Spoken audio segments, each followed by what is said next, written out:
What's going on, guys? This is Miasin. So we just got some new cards announced for, I guess this is V-Jump promo, but also Photon Hypernova. And some of these cards, well, especially one is one of the best cards I've ever read in my life. So let's get right into it. Obviously, before we start, friendly reminder to like and subscribe. You already know the deal, Bernard. The first one is Beetle Amalgamaton Zextag. I guess it's just an amalgam of a bunch of beetles. Well, actually, a lot of insects, huh? This is a bee, this is a butterfly, this is a moth. Yeah, okay, so it deserves its name. Level 8 Wind Insect 1526. You can only use the first and third effect of this card's name once per turn. If an insect monster is special summoned, you can special summon this card from your hand. Not bad, and it's a level 8, so I guess it's good for Bee Trooper. Gains 300 attack for every other insect monster on the field. During each end phase, each player can special summon one insect monster from their hand or grave, but its effects are negated. Well, to be fair, this is never really going to help your opponent, unless you're playing this in a mirror match, because if you've noticed, you can special summon this card even when your opponent summons an insect monster. And I guess in the OCG, an insect monster that everybody plays is Max C, so I guess your opponent could revive back Max C. That would be funny, but yeah, pretty jokes. Alright, let's get into the next card. The Fairy of the Fairy Ring. So, Hexen Range, Summoner Fairy level 3, Wind Insect Tuner, 800 attack, 1500 defense. You can only special summon with the first effect of this card's name once per turn. If there is an insect and or plant monster in the grave, you can special summon this card from your hand. So I guess if you're playing Trap Tricks, you can always summon this pretty much for free. Not bad at all. If this card you control is used as a synchro material for an insect or plant monster, you can treat it as a non-tuner.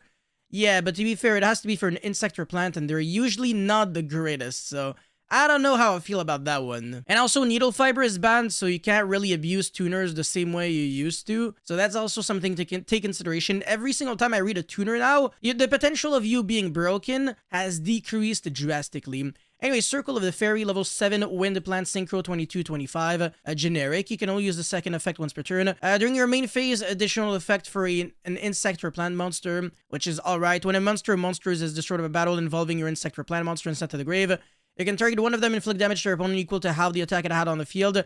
Then you gain life points equal to the damage inflicted. Not great, so I'm not a big fan. Unless there's like randomly a way to abuse this in like a combo deck because of the extra normal summon effect. And that could be decent if you can like extra normal like a Retaliating Sea or I don't know, Resonance Insect or whatever. But anyways, now we're moving into the ninja stuff. So the first one is Geo the Weighted Ninja. Level 8 Earth Rock 2329. You can only use the first and second effect of this card's name once per turn. If this card is normal or special summon or flip face up, you can target up to 2 face up monsters on the field. Change them to face down defense. Okay, not bad. But it looks a little hard to trigger on your opponent's turn unless you're using a ninjutsu art trap card. I think they can summon from the deck actually. So that's a way you can interrupt your opponent pretty well. Opponent's monster change to face down defense cannot change their battle positions. That's insane. That's basically like a quaking mirror force. Very, very good. Very good. Alright, so this is a great way to interrupt your opponent.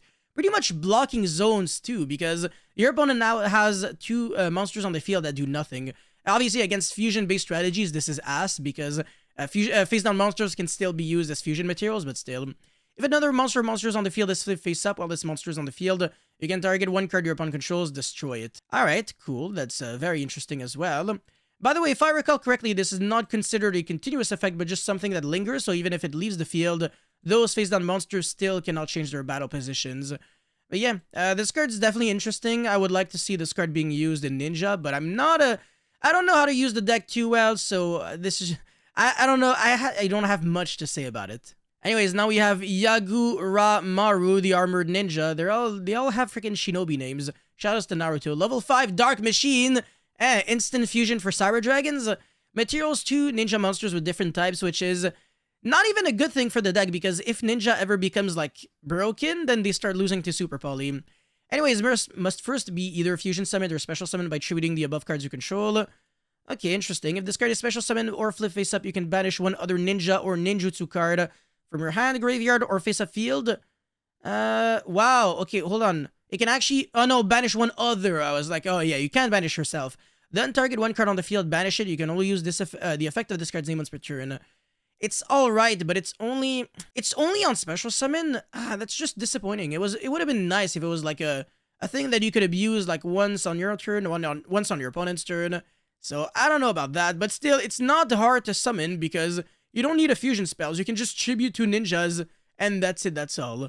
So if you can flip this card face down and then keep flipping it back up on your opponent's turn, it could be an interruption because it's on special summon or flip face up. So very cool. And last but not least, we have a field spell. So this is the second field spell for Ninja, I think. A World Shrouded in Darkness. This card is always treated as a ninjutsu art card. When your ninja monster inflicts battle damage to your opponent, you can target one card they control to destroy it. If this face-up card and its owner's field zone leaves the field by opponent's card effect and is sent to the grave or banished, you can target any number of ninja monsters with different names in your grave, special summon them in face-down defense position. Now, what would be broken is if you can force your opponent to destroy this card, because that would literally be like a soul charge. So that's obviously the first thought that I had reading this, but you can never really rely on like your opponent doing the things for you. Like if you could destroy yourself and then get this effect off, it would be broken. But yeah, it's just too reactive, and the first effect is bad because it's something that you can only use turn 2. You can't even, like, this card turn 1 has no effect. It's just a card that you draw and you keep in your hand because it literally achieves nothing. Or like you activate it and then pass and do nothing with it. Like field spells that can search, it's always like what you're aiming for. Or like at least field spells that can get you stuff like Foolish Burial, Monster Reborn or something. And the Monster Reborn effect of this one is just not, it's just too slow. You have to rely on specific things. But anyways, let's get right into the final card, which is one of the best cards in the history of Yu-Gi-Oh! Triple Tactic. Does this name remind you about another card that already exists? And there's a good reason why this card's name is Triple Tactic, because the effect is also not that far away. Not that far away, but it's not the same. Normal spell card. You can only activate one card with this card's name once per turn. Read very carefully. If your opponent has activated a monster effect this turn, so this is already an upgrade to Triple Tactic Talents, because Triple Tactics was during the main phase of your turn. So this is already better because your opponent could use a hand trap on like standby phase or draw phase, and you can still legally activate this. Set one normal spell or trap card directly from your deck, except Triple Tactic Talents. It cannot be activated this turn. Or if your opponent controls a monster, you can add that card to your hand instead. So the only drawback really is the fact that it cannot be activated this turn, but yo, do we care that much if you can't activate it this turn? Obviously, if you have to set a normal spell card, then it kind of hurts, but imagine if you hand trap me and then I just set D-Barrier in front of you. How does that make you feel?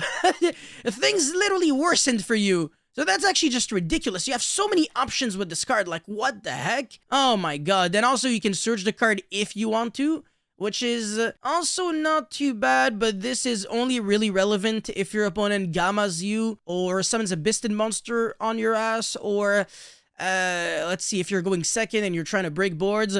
I wonder if it can be activated this turn if you are not setting the card but rather searching it. I don't think so. I think this condition is something that applies regardless, simply to like the fact that you're getting a normal spell or trap card, and this is really just like instead of setting, it's adding. I don't know, I could be wrong, but let me know in the comment section below. Either way, I'm gonna make a full video dedicated on this card because it really is that unique, and it warrants its own review video. But that's pretty much it for this one. Let me know your thoughts about all these new cards actually in the comment section below. As always, don't forget to like and subscribe. I'll see you guys very soon. Peace.